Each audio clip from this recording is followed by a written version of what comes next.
Boa noite, pessoal. Queria dar as boas-vindas. Mais uma live. Espero que vocês estejam bem.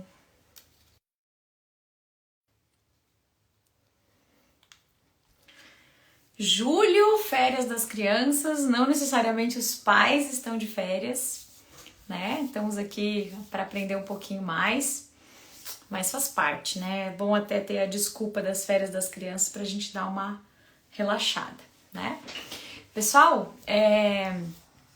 enquanto vocês vão entrando aí na nossa live, essa é a segunda parte de uma série de lives sobre dicas clínicas e aplicações clínicas do laser. E o intuito dessas lives é justamente trazer alguns conceitos diferentes para vocês melhorarem a prática clínica, né? Uma dica aqui, uma dica ali. E eu acho que todo mundo quer melhorar a sua prática, quer dar um diferencial para o nosso paciente. Então é uma série de lives, cada uma com um tópico diferente. Hoje então a gente trouxe algumas dicas variadas sobre o laser, sobre a aplicação clínica. E isso é multidisciplinar, tá, pessoal? Não é só para o dentista, só para o enfermeiro, não, para todo mundo. Essas dicas elas são universais dentro de quem usa a laser terapia, tá bom? Deixa eu ver quem que tá entrando aqui. Ai, tem os alunos, boa noite. Boa noite, pessoal. Muito bom tê-los todos aqui. Inclusive, né, gente, que vocês que estão entrando, se vocês tiverem já alguma dúvida que vocês queiram que eu responda hoje à noite, pode mandar a dúvida aqui, né, no chat, que a gente vai tentar responder também, tá bom? Olha, a Claudinha, quanto tempo! Boa noite, querida. Tá bom? Bom, então o tópico de hoje são dicas clínicas. Inclusive, se alguém quiser aí participar... olha a Rosana, da turma 55, muito bom. Se alguém quiser colaborar com a nossa live e quiser deixar ali no chat uma dica clínica que vocês, né, descobriram e que querem compartilhar aí com os colegas, fiquem à vontade de mandar dicas aí no nosso chat, tá bom? Tem alguém que quer compartilhar, quer entrar aqui comigo na live? A Marilene. Oi, Maria, tudo bem? Então, pessoal, qual que é a principal foco da live? É a gente acrescentar algumas coisinhas aí, uns temperos para a prática de vocês, tá bom?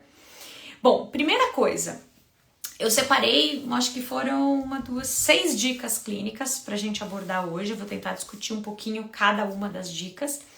E a gente vai começar falando de uma dica clínica que, na verdade, é o básico que todo laser terapeuta tem que tomar consciência e usar e aplicar em todos os procedimentos, que é os cuidados com a biossegurança no momento que a gente for fazer a laser terapia.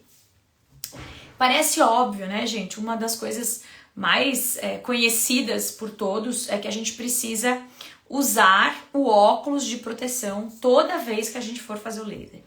E, gente, isso não é besteira, tá? A gente tem o nosso olho, ele funciona como uma lente. Então, quando a gente olha um objeto, esse objeto ele é focalizado, invertido, né? E lá atrás no olho faz o processamento da imagem e depois volta. Então, quando essa imagem ela é focalizada, se for luz, né, muita luz intensa e luz coerente, no caso do laser, né, o que é uma luz coerente? Ela pode ser focalizada num ponto só, então toda a potência, ela é colimada num ponto só. É como se fosse um laser cirúrgico. Laser terapêutico, a gente sabe que a luz, ela é coerente, mas ela não é colimada. Então, só uma distinção aqui de termos técnicos. Luz colimada é quando tem uma lente que todos os fótons vão em direção a um ponto só. E isso é importante no caso do laser cirúrgico, porque ele vai cortar naquele ponto que toda a potência tá ali, né? Toda a energia tá ali. Só que no laser de baixa intensidade, a gente não tem essa colimação. No entanto, o nosso olho, quando a gente olha para a luz em baixa intensidade, a lente do olho, na verdade o cristalino, ele funciona como uma lente colimadora. Então toda a energia que você está olhando, recebendo no seu olho, ela é focalizada e aí ela vai fazer uma queimadura atrás do olho na nossa retina. E isso, pessoal, de vez em quando, olha, sem querer, não tem problema, mas nós, laser terapeutas, a gente tem contato com as irradiações todos os dias, né? Em casa, é com a gente mesmo, é no consultório. Então, o maior cuidado tem que ser do laser terapeuta mesmo. O paciente, ele pode ter qualquer tipo de protetor ocular, né? Não necessariamente precisa ser um óculos de proteção para o paciente. Ele pode estar de olho fechado, ele pode estar com um paninho, ele pode estar com aquele tapa-olho de dormir no avião, né? Aquele de escuro. N coisas, desde que ele não esteja olhando, desde que ele não esteja, né, com o olho aberto e olhando a luz como um objeto. E como o paciente, né, a cada paciente a gente tem que fazer uma asepsia diferente no óculos, e a gente sabe, outra dica clínica aqui que está dentro de biossegurança, a gente não pode passar álcool e nada abrasivo no óculos de proteção. Porque o óculos de proteção, ele tem uma película, e essa película, se você passar álcool, ela descasca, tá? Então, acho que alguém já deve ter feito isso, com certeza. Quem fez aí, dá uma avisada aqui na turma. Quando a gente faz isso, passa o álcool, o óculos perde todo o efeito protetor, porque é como se ele tivesse uma película ali, como se fosse um insufilme do carro, da janela, tá? Então é muito importante a gente não passar álcool no óculos. Então, voltando para nossa dica de biossegurança, quando a gente atende muito paciente um atrás do outro, às vezes não dá tempo de você pegar o óculos, lavar com água e sabão, né? Ou até passar um plástico para proteger entre um paciente e o outro. Então, uma das dicas é a gente não usar o óculos que a gente tem no equipamento para o paciente, e sim um protetor ocular individualizado. Com o Covid, a gente até desenvolveu alguns tapa-olhos de feltro. Você corta o feltro, né? Porque o feltro, ele não desfia. Corta o feltro como se fosse um óculos de Batman mesmo, costura um elástico, coloca num saquinho, põe lá o nome do paciente e a cada vez que ele vai no consultório você usa o mesmo protetor ocular. Se for num hospital, você pode dar para o paciente esse protetor e falar, olha, toda vez que eu vier aqui, você usa esse protetor ocular. Ou simplesmente, gente, pega um lençol, um paninho, uma toalhinha que o paciente tem em casa e cobre os olhos desse paciente durante o atendimento, tá bom? Então, isso é bem, alguém já falou aqui, ó, a Ju, ô Ju, já passou álcool no óculos, né? Então, muito importante. Já deve ter visto o que acontece. Então, essa dica de biossegurança, né, da gente tentar olhar para a proteção ocular do paciente de uma forma um pouco mais de biossegurança, é uma super dica, principalmente agora no Covid, né, que a gente ainda está nessa fase do Covid. Então, a biossegurança ela é muito importante. E não tem jeito, a gente não consegue esterilizar o óculos, né? Então, ou uma outra dica é aqueles saquinhos, né? Todo mundo conhece o saquinho de chup-chup, né? Aquele saquinho do sacolé ou do geladinho das crianças. Aquele saquinho vende em alguns lugares de plástico, vende um saquinho um pouco mais largo, mais ou menos assim, ó, de largura. Esse saquinho a gente usa também muito para colocar o óculos dentro dele, você rasga o pedacinho no final, põe o bracinho do óculos lá, estica, e aí a parte da frente do óculos fica toda vestidinha dentro do saquinho. Às vezes, claro, a abinha do óculos não tem jeito, né? Isso a gente acaba tendo que passar ali alguma coisa para limpar, um paninho úmido, ou até nem limpa, né? Mas pelo menos essa parte que sua, que entra em contato com a secreção do paciente, ela é um pouco mais protegida. Mas o melhor de tudo é a gente, né, passar o Magipac, o filme plástico em todo o óculos, e trocar cada paciente e lavar com água e sabão, tá bom? Agora, nós, profissionais, a gente tem que cuidar do nosso olho todos os dias. E não só com a luz vermelha e infravermelha. O LED azul, por mais que seja LED, né? E o LED, olha só, a gente começou no começo da live falando sobre colimação. O LED, ele não é uma luz coerente. Os fótons, eles não andam juntos no tempo e no espaço. Então, no LED é que nem a luz branca. Cada fóton vai à sua velocidade, ao seu tempo. Então, quando eu olho para o LED, o meu olho não funciona como uma lente colimadora. Então, o LED, ele jamais vai fazer uma queimadura na retina, tá? A luz LED, ela não faz mal para o olho. Tanto é que tem equipamentos de uso caseiro que são autorizados justamente porque eles são de LED. Então, o LED, você teoricamente pode olhar assim para o LED. O único problema é que, por exemplo, o LED de cor azul, que é um LED que a gente usa muito, não sei se vocês usam ou não, mas o de cor azul a gente usa muito para descontaminação, para hidratação da pele, para bioestimulação também, né? O azul ele é muito absorvido pela mitocôndria também. Então, em feridas, tanto para estimular quanto para matar as bactérias, né? Claro, de acordo com a dose, estão doses diferentes para fazer uma coisa ou outra. O LED azul, a longo prazo, se você não usa o protetor ocular específico, que é aquele óculos laranjado, né? Acho que você já deve ter visto também. A gente tem catarata. E isso é muito comum com os dentistas, porque o LED azul, ele tem uma finalidade que é polimerizar a resina, que, né, o branquinho do dente da restauração. E essa resina tem canforoquinona, que é um cromóforo pro LED azul. Então, toda vez que você ativa essa resina, a resina fica dura, né, e se transforma na restauração. Então, o dentista, ele usa LED azul há muitos anos. E todo dentista faz isso, né? Põe o LED ali e olha para o lado. Só que não necessariamente isso é uma proteção. Então, a longo prazo, a gente percebe que os dentistas acabam tendo mais catarata que outros profissionais devido ao uso da luz azul, tá? Então, muito cuidado aí quem utiliza o LED, né? O LED azul, para catarata ou outros LEDs também, porque não deixa de ser uma luz intensa, né? Pode causar uma inflamação, alguma coisa menos intensa do que o laser, que realmente causa uma queimadura na retina, mas que pode, a longo prazo, né, com tanto uso, trazer algum malefício, tá bom? O que mais? Uma outra coisa sobre o filme plástico no laser. Quando a gente encapa o laser com filme, a gente tem que tomar cuidado, gente, porque a principal proteção que a gente quer dar é sobre os fluidos corporais, né? Porque as ponteiras, o fluido pode entrar nas dobradiças do laser, o laser não consegue ser esterilizado, você não consegue esterilizar o equipamento. Inclusive, o equipamento da DMC, por exemplo, que tem um visorzinho de acrílico, se você passar o álcool ali, vai ficando fosco, você não lê mais quantos joules está programado. Então, não é recomendado passar álcool 70, a menos que você, né, economize esse espaço do vidro e para fazer asepsia. Então, vou tomar muito cuidado onde tem visores de acrílico. O melhor de tudo é passar uma coisa mais leve, né, até água e sabão, mas de uma forma, né, como se fosse um paninho, e proteger o equipamento com o filme. Isso é muito importante. Uma dica que eu faço no consultório para não ter que lavar, não ter que passar álcool, não ter que passar lisoforme, não ter que passar nada, é usar o descontaminador UV.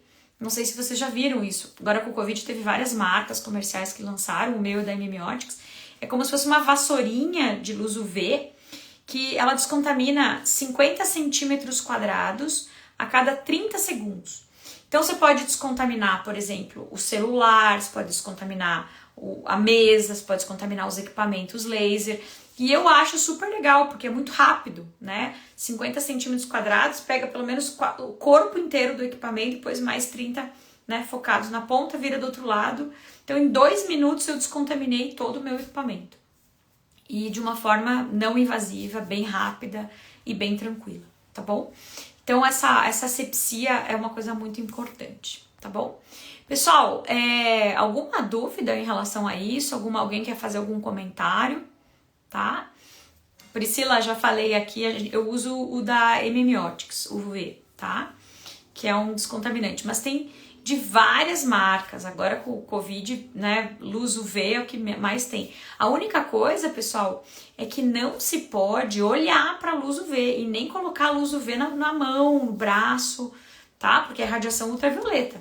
Na verdade, é uma radiação que pode causar câncer, né? A gente sabe que o UV é uma luz que quebra ligações químicas, né? Então sai do espectro de segurança no uso das luzes, tá bom? A proteção da ponteira com filme é bem segura para manter a efetividade terapêutica do laser? Perfeita pergunta, tá, Marli? Na verdade, uma vez a gente fez um experimento que a gente colocou naquele power meter, né, que é um medidor de potência, então se toda a potência de luz está saindo ali, e a gente colocou o filme plástico, e com o filme, sem o filme, não muda absolutamente nada. É muito fininho. E aí, Marli, você me fez lembrar de uma outra dica importante. Quando a gente encapa o equipamento com o filme, se for um equipamento que a ponta é muito fina, a gente tem que tomar muito cuidado, porque às vezes no encapar e você deixar aquilo bem, né, a gente tenta apertar bastante no equipamento, pode furar a ponta. E se você furar, aí perdeu toda a proteção e às vezes você não percebeu que furou. Então toda vez que você vai, né, colocar o filme, coloca de uma forma bem gentil, até porque depois você vai ter que tirar. E aí se você colocou gentilmente, depois você, uma puxada, sai o filme inteiro, você já põe no lixo direto, tá? Então colocou o filme, dá uma olhada na ponteira, porque se você deixar também todo o filme engruvinhado ali na ponta, também não vai adiantar nada, né? Porque daí aí sim pode atrapalhar a efetividade terapêutica, porque daí eu vou estar colocando muita barreira, né? Então eu tô colocando várias dobras de barreira. Então uma barreira simples não interfere em nada na efetividade do tratamento, tá bom? Essa coisa de perder potência é muito relativo, gente, porque os nossos equipamentos, né, a maioria dos equipamentos nacionais, eles têm 100 miliwatts de potência. Gente, 100 miliwatts é muita potência, tá? Se a gente for ver em intensidade, que é potência dividido pela área, 100 miliwatts dividido pelas áreas dos equipamentos nacionais, eu chego em torno de 2,5 a 3,5 watts por centímetro quadrado. É muita intensidade.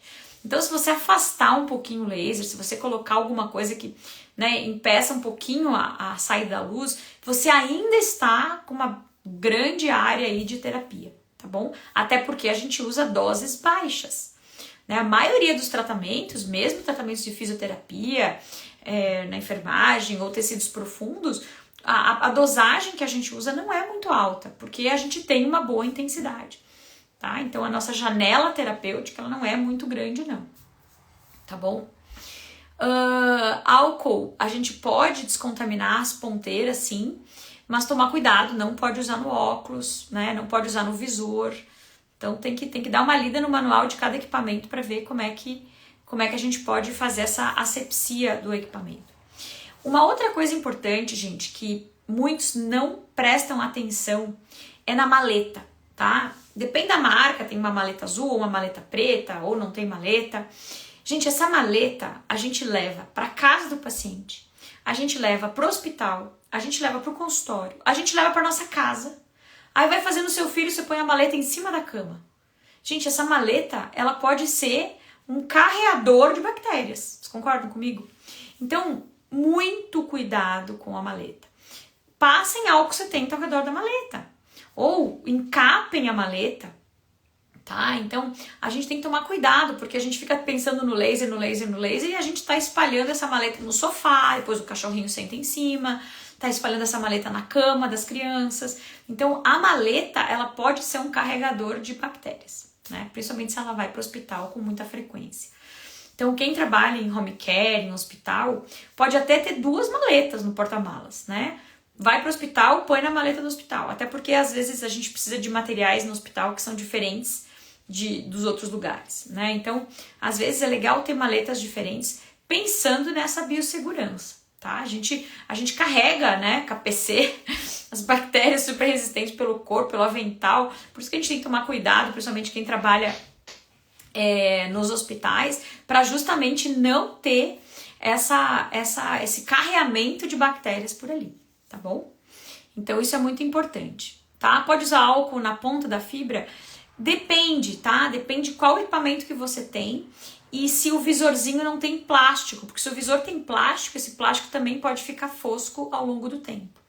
Então tem que olhar exatamente qual equipamento que você tem. Mas o melhor de tudo é colocar o filme protetor, que ele sim vai dar uma garantia legal e não vai estragar o seu equipamento, tá bom?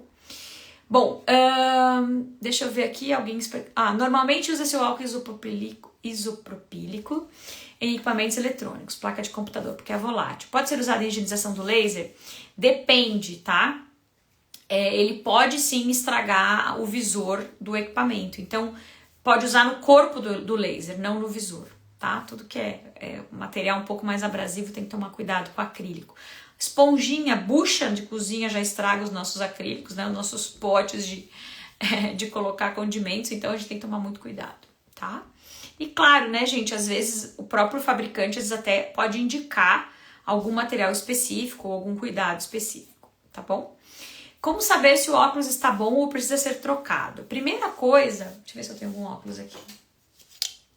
A primeira coisa que você olha no óculos é como que você lava ele, como é que tá a parte, se ele tá lisinho, tá? Se ele não tem nada descascando. Se o óculos estiver descascando, gente, pode já descartar.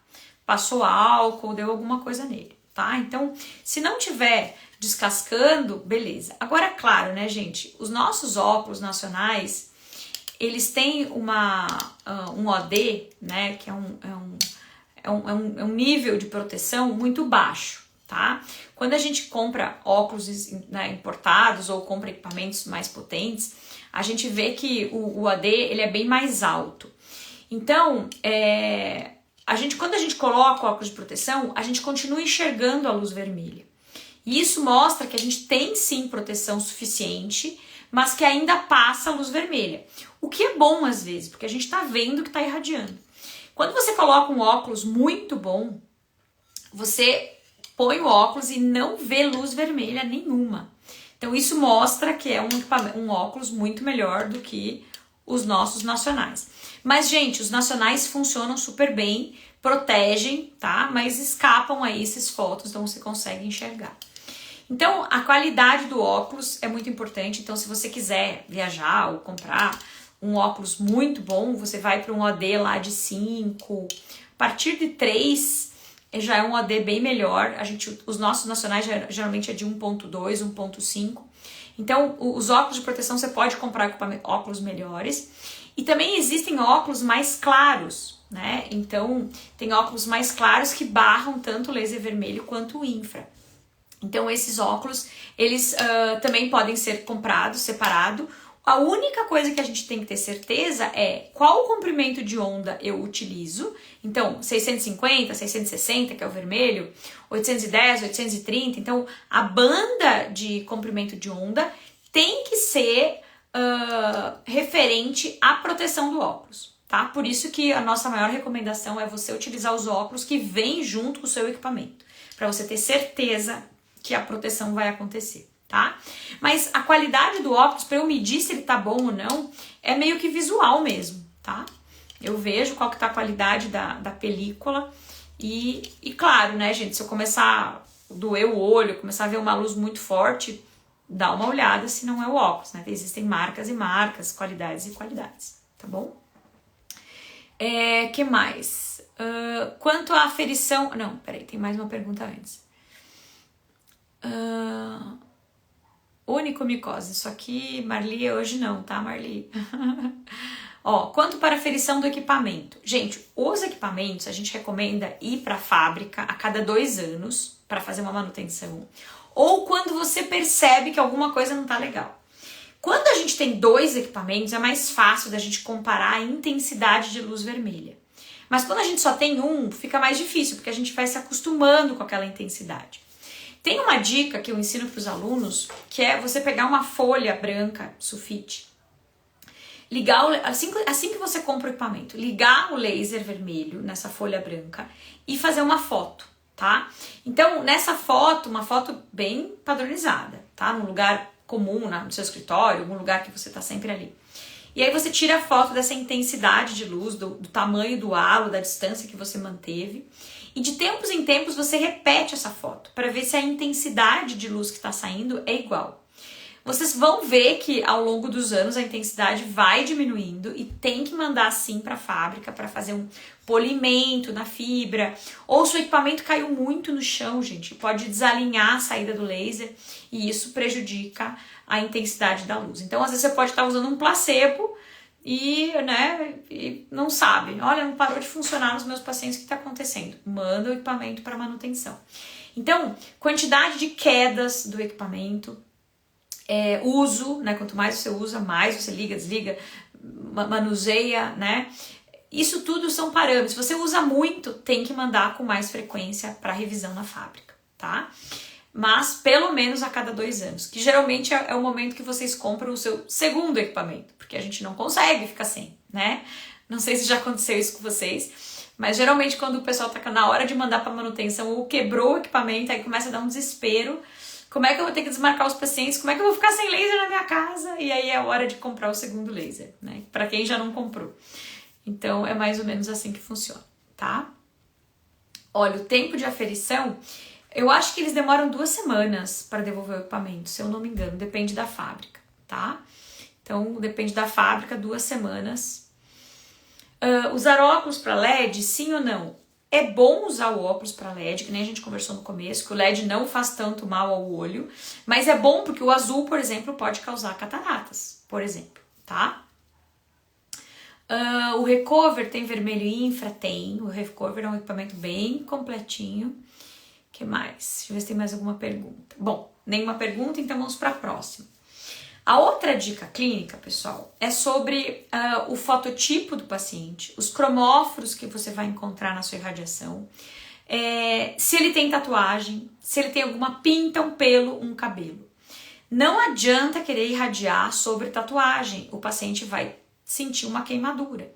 Então eu sempre falo, né, até brinco, não faça tatuagem no local que possivelmente você irá ter dor algum dia, porque você não vai conseguir tratar com laser. Pode tratar com analgésico, mas com laser você não vai tratar. Então, a tatuagem, claro, é super bonito e tal, mas tem muita gente que tá fechando o corpo com tatuagem, né? E aí você começa a pensar, bom, se eu tiver alguma coisa. Então eu até brinco nas aulas, pelo menos deixo um espacinho para fazer o ILIB, né? Aqui na artéria radial, no ponto P8, da acupuntura, para você conseguir ter esse acesso e conseguir ter os benefícios do ILIB. Mas, de qualquer forma, durante a prática clínica, então às vezes a gente tem que observar isso, né? Qual que é o local de radiação? Então eu olho para o meu paciente, claro, anamnese, isso, né? Tudo normal. Agora, o local que eu vou irradiar. Então, o que tem nesse local? Nesse local tem pelo? Pelo a gente consegue driblar, né? Se for cabelo, se afasta, né? O cabelinho, eu tanto faz, né? Porque eu sou bem loirinha, mas afasta, acha o buraquinho que não tem cabelo, tá? E faz a irradiação ali em cima, né? Nesse espacinho. Ah, tem um pelo, ou for barba, o paciente tem que fazer a barba, né? Se vai irradiar essa região. Ou se for um local com muito pelo na perna, acaba passando uma gilete ali, acaba, né, tendo que fazer essa remoção dos pelos. Por quê? Porque o pelo é um cromóforo, geralmente o pelo é escuro, e ele vai absorver essa luz e pode causar um desconforto térmico, tá? Pode queimar? Pode, tá? Se eu colocar o laser em cima de uma pinta preta, o preto é um grande cromóforo, ele absorve tudo. Então ele absorve toda a energia do laser e vai esquentar, pode até sair uma fumacinha, tá? Então isso é uma coisa importante que a gente tem que tomar cuidado, tá? Então eu preciso desviar dos cromóforos, desviar do pelo, do cabelo, da tatuagem, na própria tatuagem mesmo, eu vou achar um local que não tenha muitas barreiras. Não sei se vocês já pararam para pensar nisso, a nossa maior limitação clínica do laser é que a gente faz transdérmico, transmucoso, a gente faz ele por cima, a gente não entra por dentro para fazer o laser, né? Então ele tem que atravessar as camadas. Então, que camadas que eu tenho ali? Não sei. Quanto de gordura esse paciente tem? Quais são os cromóforos internos? Isso eu não sei. Então, é um limitador. Então eu tenho que estar sempre de olho nisso. O que eu posso fazer para melhorar a penetração da luz para chegar no meu tecido-alvo, tá bom? Então, isso é importante. Tem umas duvidazinhas aqui. Peraí. Indicação, peraí, só um pouquinho. O pessoal complementando, né? DMC umas 2 a 3 semanas, fiquei desesperada. Eu disse que aí tá na hora de comprar o segundo laser, né? Isso é uma coisa importante. Deixa eu ver o que tem aqui. Tá, só para não perder nenhuma pergunta de vocês. Então, a manutenção é muito cara? Eu acho que a manutenção... Não sei se é cobrada a manutenção, pessoal. É que eles não cobram de mim, né? Detalhe, lógico. Mas alguém aí pagou alguma coisa recentemente? Pode ajudar aí o Bruno na pergunta. Deixa eu ver o que mais. Gente, eu acho que equipamento laser bom é equipamento que tem LIB, né? Comprar um equipamento que não faz LIB é perder dinheiro, porque LIB é uma das grandes ferramentas que a gente tem aí atualmente, né, para restabelecimento da saúde e complementar em todas as áreas. Então, qualquer equipamento que tenha a possibilidade de se fazer o LIB é um bom equipamento para se comprar, tá? Não vai economizar nisso. Olha, a Lisiane perguntou olha, super boa a sua pergunta, Lisiane. Cluster. Gente, quando a gente usa um cluster, primeiro, é um cluster de laser ou é um cluster de LED? Se for um cluster de LED, não tem muita, como a gente pode falar, o cluster, a luz ela não é tão intensa como o de laser, tá? Agora, tanto laser quanto LED, eles são dependentes de absorção por cromóforos. Então, se você pegar um cluster, geralmente você fica dando uma movimentada no cluster.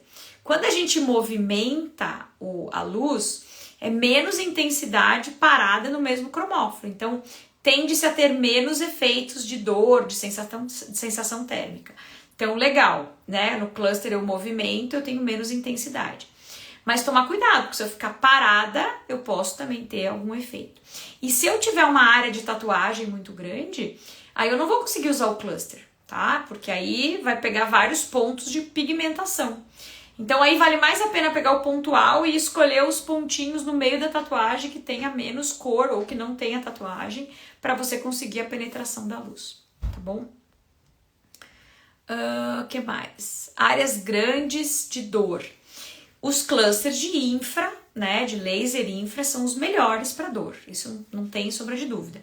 Agora, um cluster de LED infravermelho também super funciona.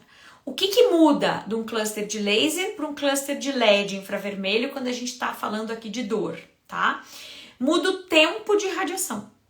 O LED, para você tirar uma dor com LED, você tem que deixar ali, né, depende da potência do LED, mas geralmente 5, 10, 15, 20 minutos. O laser, você sabe que é segundos, né? Às vezes, até 1 minuto fazendo, que daria, né, 6 joules, se for um laser de 100 miliwatts, é um excelente tempo para você conseguir uma analgesia e uma dose excelente. Então, clusters de laser, eles são mais rápidos do que clusters de LED, mas a efetividade pode ser bem parecida, tá bom? Deixa eu ver se tem mais alguma perguntinha aqui. As mantas de LED eu acho ótimas, né? Mas lembra, toda manta de LED eu preciso deixar um tempo maior para ter o mesmo efeito do laser. E geralmente as mantas a gente utiliza como complemento, né? Ou para deixar parado em cima do paciente enquanto você faz outra coisa. Então o tratamento é um pouco diferente de quando a gente usa o laser, que a gente vai especificamente nos pontos que a gente quer irradiar, tá? Mas é sempre bom, né? Claro, quanto mais equipamentos de luz eu tiver, mais opções, melhor. E até porque tem pacientes que não ou o teu tempo clínico tem que ser diferente, então você tem várias macas, então você pode andar mais rápido, deixar os pacientes nas mantas. Então, né, cada um na sua prática vai encontrar os melhores equipamentos. Agora, a única coisa que tem que cuidar com as mantas é a qualidade do LED, porque às vezes os LEDs são muito fraquinhos, então aí de 20 minutos tem que deixar quase 1 hora. E também a qualidade da manta, né, o comprimento de onda, tudo isso, tá? Mas não adianta uma mantinha assim, tem 500 mil LEDs de, sei lá, 1 miliwatts, não vai fazer nada, né? Você tem que deixar horas ali para fazer o efeito. Então a qualidade do LED, a potência e tudo isso tem a ver com o preço, né, gente? É besteira vocês acharem que vão encontrar uma super manta por 200, 300 reais. Não existe. Você pode até comprar no Mercado Livre, na China, na Amazon, equipamentos baratíssimos, mas saibam que a qualidade do diodo é muito ruim. Então vai pifar rápido, né? A qualidade, gente, não tem produto barato e bom, né? O BBB em tecnologia é um pouco diferente. Até pode te servir por um tempo, mas depois você acaba perdendo, né? Então a gente tem que olhar, né, para a qualidade das coisas. A Marli está perguntando, efetividade do laser cluster versus caneta. Olha, o cluster, ele te dá mais velocidade de atuação, né? Então, um cluster, você tem várias saídas de laser ao mesmo tempo.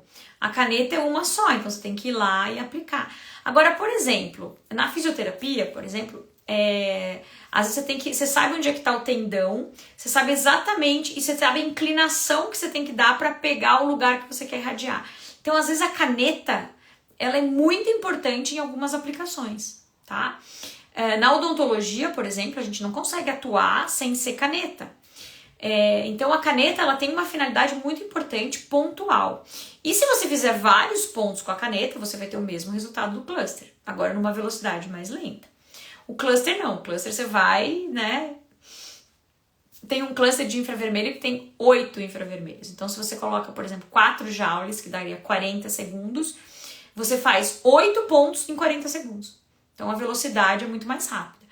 Então vocês vão ver que ao longo da prática clínica de vocês vão complementando com novos equipamentos cada vez melhores, que vai acelerando o processo, né? E vai te dando mais velocidade e até você consegue ganhar mais, porque você atende mais pacientes por hora, né? Então, ou você consegue dedicar aquele tempo com outras terapias complementares, dar mais atenção para o paciente, conversar mais com o paciente, que isso é importante, né? Isso também faz parte do tratamento, tá bom?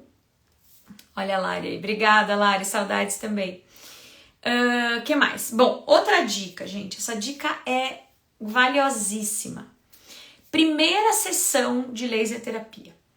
Gente, a primeira sessão é aquela assim, ai meu Deus, quanto que eu faço? Né? Os meus alunos correm para a tabela que a gente, né, fornece nos cursos, a tabela de protocolos padrão, né, as janelas dosimétricas. Corre para a tabela e fala, ai meu Deus, quanto que eu uso? Gente, dica de ouro. Na primeira sessão, usem uma dose mínima. Usem a menor dose que vocês poderiam achar que seria ideal, tá? Por quê? Porque a maior parte dos erros que a gente vê com os alunos de laser terapia não é por dose de menos, é por dose de mais, é por excesso de energia, tá? E isso acaba fazendo até um bloqueio, tem uma analgesia imediata, mas depois a dor volta. Então, dentro daquela janela que você poderia fazer, toda a primeira sessão começa com a dose mínima. E aí você vai avaliar o que a gente chama de fotorresposta. Então, quando que eu vou avaliar? O ideal é avaliar 24 horas depois, nem que seja por telefone, tá?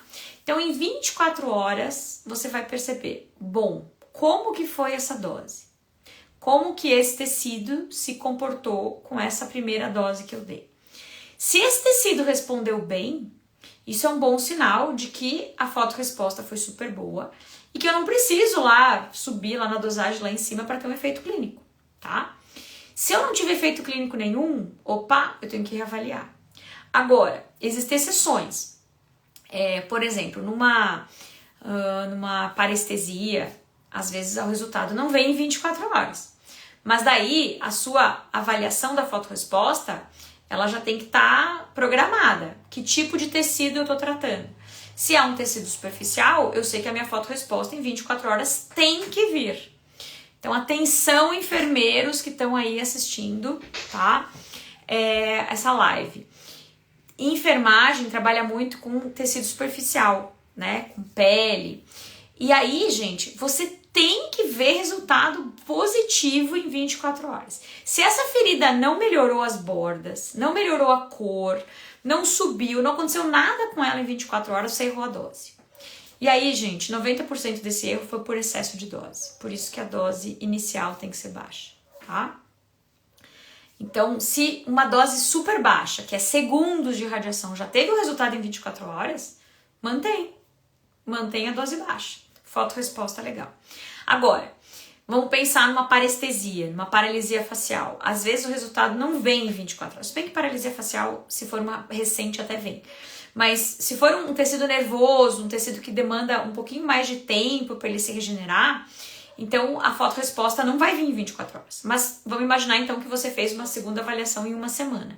Tem que ter tido resultado, tá? Se não tiver resultado nenhum, alguma coisa eu tenho que mudar. Eu tenho que mudar energia, tenho que mudar comprimento de onda, eu tenho que organizar, porque resultado clínico é o meu norte na dosimetria.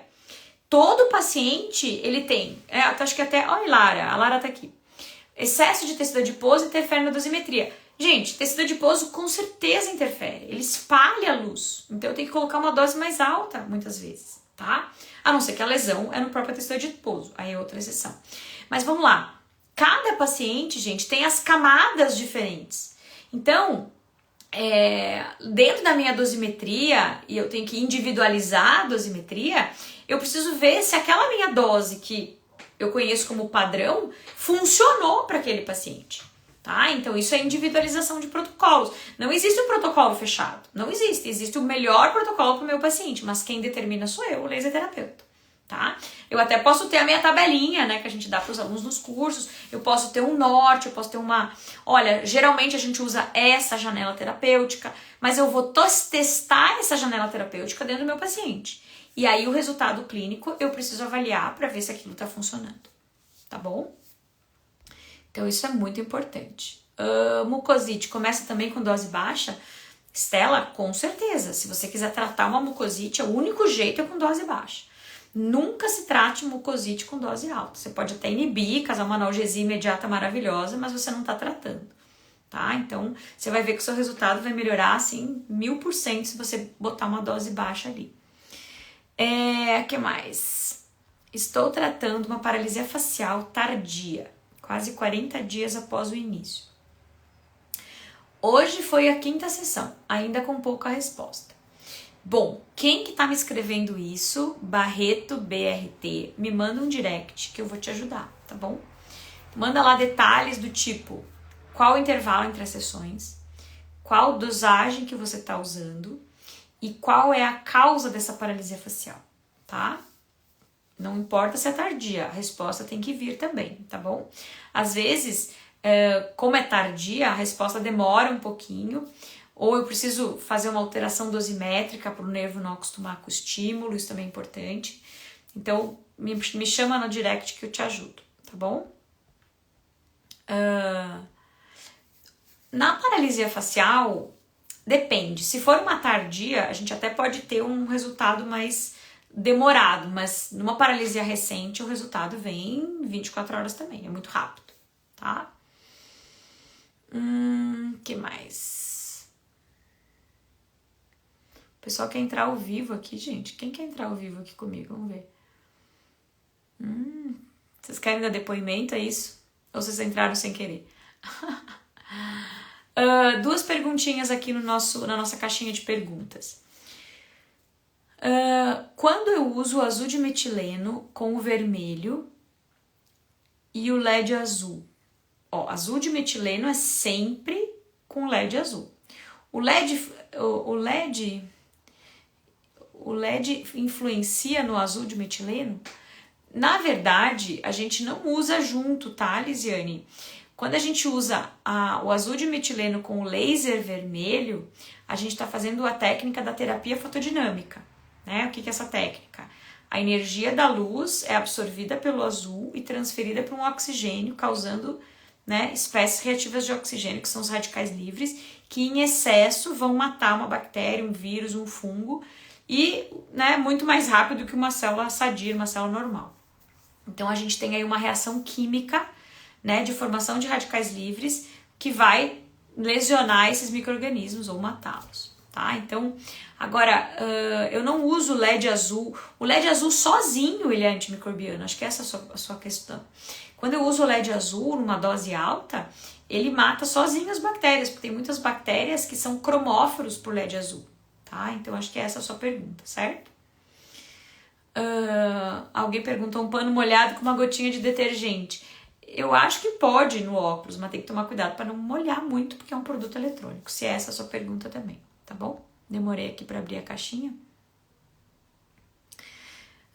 Dose de artrose de joelho, olha. Nossa, aqui foi longe, hein, Marli? Na verdade, gente, existe uma janela dosimétrica, né? Mas geralmente a gente usa infravermelho. Se você quiser começar com 3 joules infra, é uma boa dica, tá bom? Alguém tá falando, olha, isso aqui é super legal. Na minha primeira sessão, a borda da ferida ficou bem escura, preta. Posso ter errado na dosimetria? Pode, mas também a luz, às vezes ela estimula a melanina, tá? Então, essa paciente pode ter tido aí um estímulo de melanina, pode ser tido por excesso de dose? Pode. Pode não ter sido por excesso de dose? Também pode. Tem que só avaliar como que ela responde de forma geral aos machucados, tá? Porque às vezes a luz, ela estimula a formação de melanina, né? Em excesso, nesse caso. Agora, muito provável aqui, excesso de energia. A gente sempre erra em excesso de energia. Pode baixar. Baixa pela metade para você ver os resultados, tá?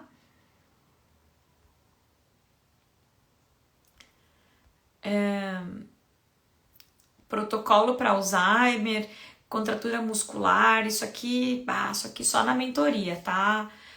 Maria da Glória, aí você pode chamar lá no direct, fazer uma mentoria comigo, eu posso te orientar em relação à dosimetria, posso te ajudar a tratar, tá bom?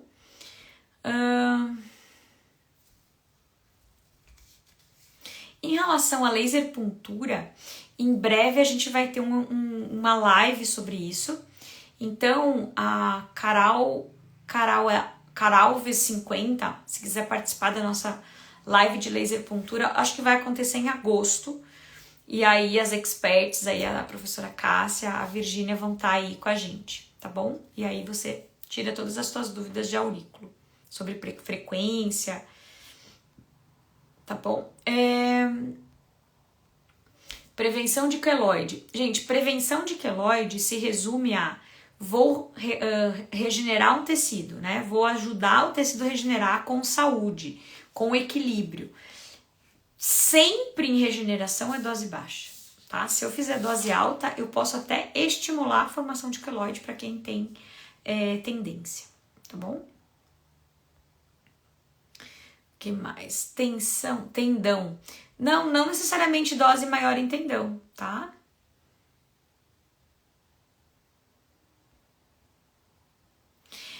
Às vezes, outra pergunta aqui. Estou na 15ª sessão de uma ferida, ela tá com muita carne vermelha, parece estar dando muito certo. Às vezes, eu posso estar causando uma hipergranulação por dose alta, tá? Então, Lu Marino, né, terapeuta aqui que tá mandando essa pergunta, toma cuidado, porque às vezes a noção que a gente tem de uma ferida sem o laser é diferente de uma ferida com laser. Às vezes você tá tendo um resultado parecido com aquele que você já tinha antes, tá? Que é a formação de muito tecido de granulação, que também acontece com laser, mas chega uma hora que isso para. Então, às vezes a gente pode causar sim uma hipergranulação por dose errada, tá bom? Então tem que tomar cuidado. O azul de metileno é sempre 0,01 a 0,005. Se eu sair dessa dose baixíssima aí de concentração, eu já entro na próprio azul de metileno sozinho.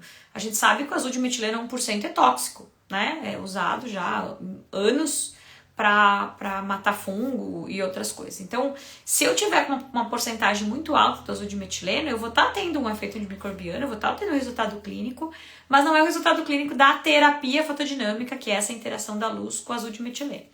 O azul de metileno em concentrações altas, ele forma dímeros, então ele não absorve luz, tá bom? Então, muito cuidado aí. Vocês podem estar achando que estão fazendo uma terapia fotodinâmica, mas estão fazendo duas coisas diferentes. Laser terapia e a ação química do azul de metileno, tá bom?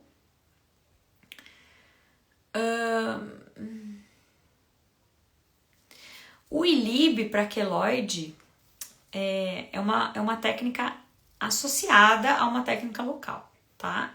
Não dá para só usar o ILIB. O ILIB é sempre bom, mas às vezes é melhor uma técnica local, tá bom? Sempre mais dose baixa, é isso mesmo. Sim, a Cíntia tá falando de drenagem. Sim, existem técnicas de ativação de linfonodos com infravermelho. Existem técnicas de fazer o laser mesmo, né, no caminho do trajeto dos vasos linfáticos. Tá? Você vai ver que o edema... Agora, associado a edema é ILIB, né? Edema e ILIB é casal perfeito.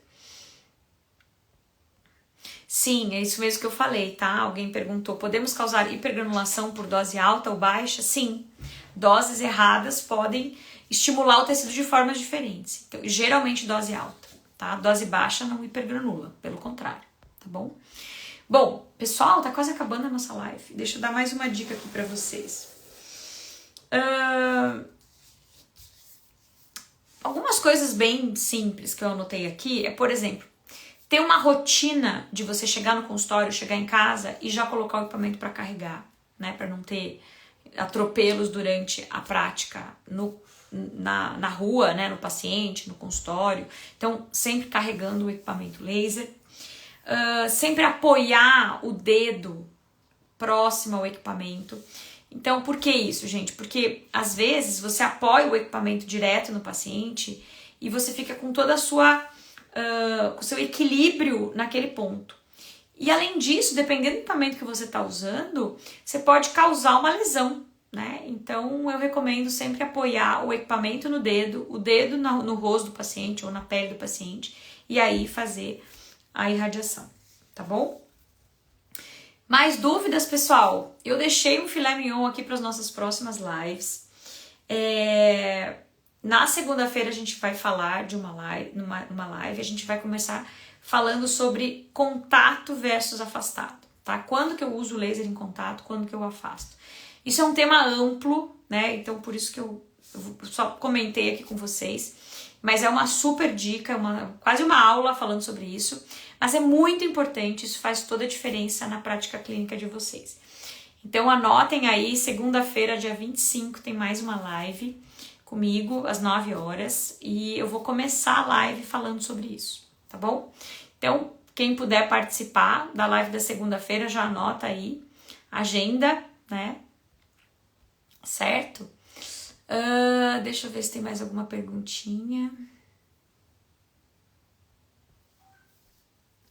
Torcicolo, pode sim usar o laser vermelho, tá? É só deixar mais tempo, pode usar sim no torcicolo. Aliás, né, laser e torcicolo é tudo de bom. Ah, tá na caixinha de perguntas. Deixa eu ir olhar a caixinha de perguntas. Valeu pela lembrança. O ILIB pode ser usado fora da radial? Eu vou te sugerir, dar umas olhadinhas ali no Instagram. Teve várias lives que eu fiz sobre só o ILIB. Então você vai lá e assiste, tá tudo lá gravado no nosso Instagram. Tá bom? E vai ter mais live de LIB a partir de agosto, tá? Já vou dar um spoiler aí, a gente vai fazer uma série de lives de LIB na sequência de agosto. Tá bom, gente? Deixa eu ver as perguntas aqui, se tem mais alguma.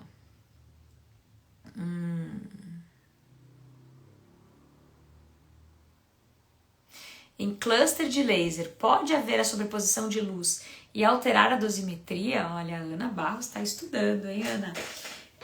Sim. Depende do tipo de cluster.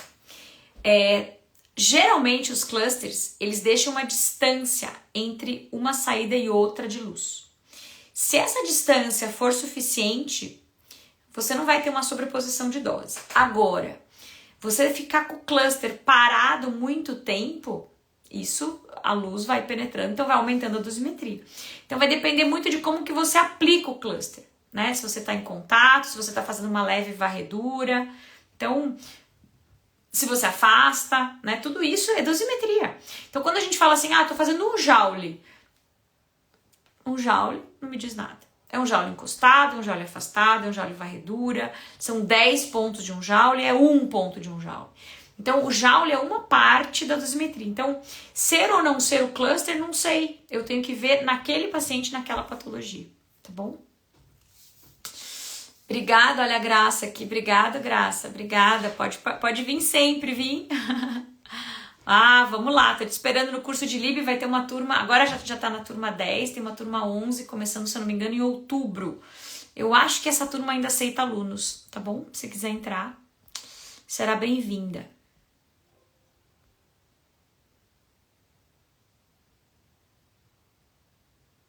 Perfeito. Tem uma enfermeira aqui falando da hipergranulação. Sim, não é só o laser que causa hipergranulação. Perfeito. Excesso de umidade, infecção, que é excesso de agressão, né? O tecido hipergranula. Perfeito. E por isso, olha que interessante. Doses altas, elas funcionam como uma agressão tecidual, em vez de uma regeneração. Por isso que na dose alta, o tecido hipergranula. Tá? Principalmente do infravermelho. Então, às vezes a gente utilizar uma dose de laser muito alta é como se eu estivesse agredindo aquele tecido. Nossa, o tecido subiu de repente. Agrediu. Então, a agressão faz a hipergranulação, tá? Então, claro, sempre associar com coberturas favoráveis à luz e de acordo com o tecido, né? Todo enfermeiro tem que fazer essa leitura na ferida. Tá úmida, não tá? Tá infectada, não tá? Como é que estão as bordas, né? Então aí, não só o laser, mas um conjunto junto com a cobertura. E também tomar cuidado para a cobertura não anular o efeito do laser, tá? Isso a gente vê muito. Você começa a usar laser e cobertura, pega todas as ferramentas juntas na mesma ferida, só que às vezes essas ferramentas não se conversam. Então a gente tem que entender muito bem de laser e muito bem de cobertura para fazer um bom tratamento, tá bom? Que mais? Vejo muito falar sobre laser. Ah, você é muito querida. Ai, obrigada. Vejo muito falar sobre o laser associado ao ozônio. Isso não mascara o tratamento com laser? Olha, ozônio e laser, eles são similares em algumas coisas, tá? E contrários em outras. Acho que isso seria um tema de uma live, né? Ozônio versus laser. Gente, eu vou anotar aqui. Eu acho que eu vou chamar até o Francisco, amigo meu, que fala só de ozônio, pra gente fazer um bate-papo. Tá bom? Mas, por exemplo, só para não deixar você sem resposta. O ozônio, por exemplo, ele é muito parecido com a terapia fotodinâmica, né? Antimicrobiana. Então, o ozônio gera radicais livres, assim como o laser na terapia fotodinâmica também. Agora, quando a gente tá lidando com uma região inflamada, com muito estresse oxidativo, aí é só casinha pro laser. Aí se eu colocar ozônio ali, eu vou estar piorando, né? Eu tenho que saber quando que eu posso botar o ozônio, porque ele é oxidante, tá? Então eu tenho que olhar a situação, não dá para usar ozônio em tudo, a gente sabe, quem trabalha com ozônio com certeza sabe disso. Existem indicações e contraindicações, agora eu tenho que entender, né? Esse O3 vai se dividir em O2 e O. Esse O é radical livre, né? Então eu tô causando uma agressão, sim. Em pequena quantidade é uma agressãozinha que estimula, né? Em grande quantidade pode matar, pode prejudicar, pode inibir ou pode matar a bactéria, descontaminar, tá? O laser, ele é mais antioxidante quando é só laser terapia. E quando eu uso a terapia fotodinâmica, aí ele fica igual ao ozônio, tá? Geralmente a gente não associa na mesma sessão. A gente pode associar mesmo durante o tratamento as duas técnicas, se você souber trabalhar bem com ozônio e trabalhar bem com laser. Que nem na enfermagem, não posso brigar com a cobertura. Então eu tenho que saber o que eu tô fazendo, tá bom? Os ILIBs, gente, quando a gente irradia o sangue, não importa qual vaso eu estou irradiando, se eu ficar o tempo suficiente para todo o sangue do corpo passar por ali, é o mesmo tratamento, só muda o local, tá bom? Infra para perda óssea, dosagem baixa, aí depende o que você quer dizer aqui com perda óssea, tá? Na odontologia, né? O que você quer saber aqui? Me dá mais detalhes.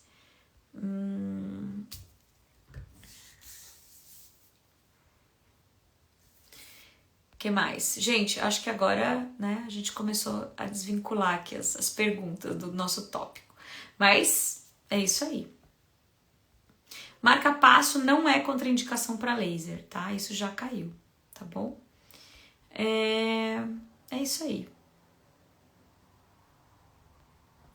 Fiz uma sessão de ozônio e a enfermeira associou o ILIB ao mesmo tempo. Depende o ozônio para quê, tá? Depende se é injetável, se é óleo de ozônio, se é água de ozônio, tá? Tem que avaliar isso, tá? É a Carol perguntando. Carol, me manda um WhatsApp que a gente conversa, tá bom? Vamos conversar sobre que patologia que você tá falando que a gente vai discutir bem. Pode mandar o WhatsApp agora que a gente conversa agora à noite mesmo, tá bom? Bom, gente, chegou o fim da nossa live. Tem um monte de tópicos que a gente pode conversar, mas toda semana a gente vai ter uma live. A próxima, então, é dia 25, segunda-feira. Espero todos vocês. Muito obrigada pela participação. Obrigada aí, tem gente que sempre assiste, né? Eu ganho vários recadinhos lá no meu direct, isso me deixa muito feliz. Espero ter dado algumas dicas boas para vocês, né? Rapidinho, mas né, a gente aprende sempre um pouquinho mais, tá bom? Guardem essas perguntas para a próxima live, tá bom, gente? Bom descanso, um ótimo final de semana, né? Hoje é quinta-feira, amanhã já é sexta. Não, hoje é quarta. Mas já tá quase ritmo de final de semana, né? Estamos em julho. Julho é meio que um final de semana prolongado, né? Principalmente quando as crianças estão em casa. Então, gente, bom descanso para vocês. Uma excelente noite. Já são 10h03. A live vai ficar gravada, né? Estão perguntando. E, com certeza, a gente se encontra, então, no dia 25, na nossa próxima live. Tá bom, gente? Tragam as suas perguntas e, né, convidem os amigos para participar. Um beijo grande, gente, e até a próxima. Até mais. Obrigada pela presença de vocês. Boa noite.